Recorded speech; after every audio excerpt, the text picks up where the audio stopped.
Hey guys, Brent Boyer again from Adam. So let's talk divorce. Wanted to talk today about child support and spousal support and how those two are interrelated.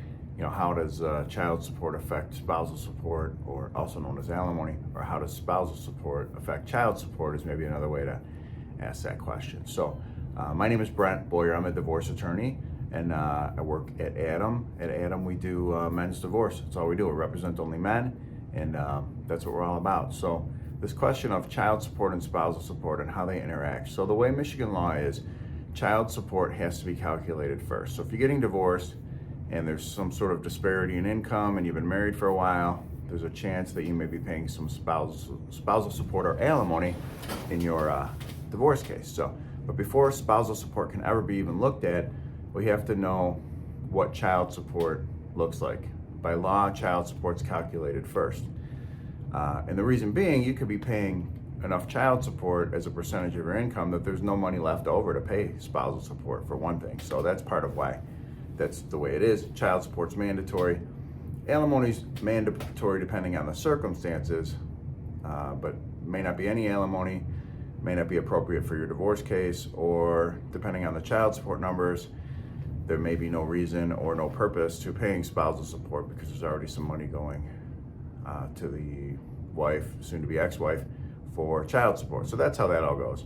So you'd need to know, first of all, what your child support calculations are. So child support's based on your income, your wife's income, and how many overnights per year you have with the child. Those are the three primary factors. There's other things like health insurance, and there can also be daycare costs included and those types of things. So basically you figure out some child support numbers. Once you know where you stand on custody and parenting time, and then you've got child support numbers figured out, then you're looking at, okay, what income is left over is basically the question of, is there any spousal support or alimony? Hopefully not. It depends on the situation, depends on the disparity in income. Alimony is only happening if you make more than your wife. I guess that goes without saying, but that question comes up sometimes too.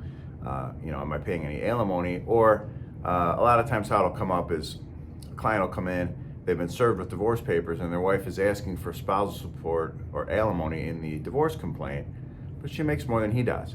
And that's because her attorney wrote up a complaint that says the same thing in every complaint they've ever filed for 20 years, and they put in there a request for alimony even though it's completely absurd and unnecessary. And that just upsets people and doesn't, that's not a good approach, but people do that. So that's part of why it can come up as a question. But basically, there's this interaction between child support and spousal support that's important to keep in mind.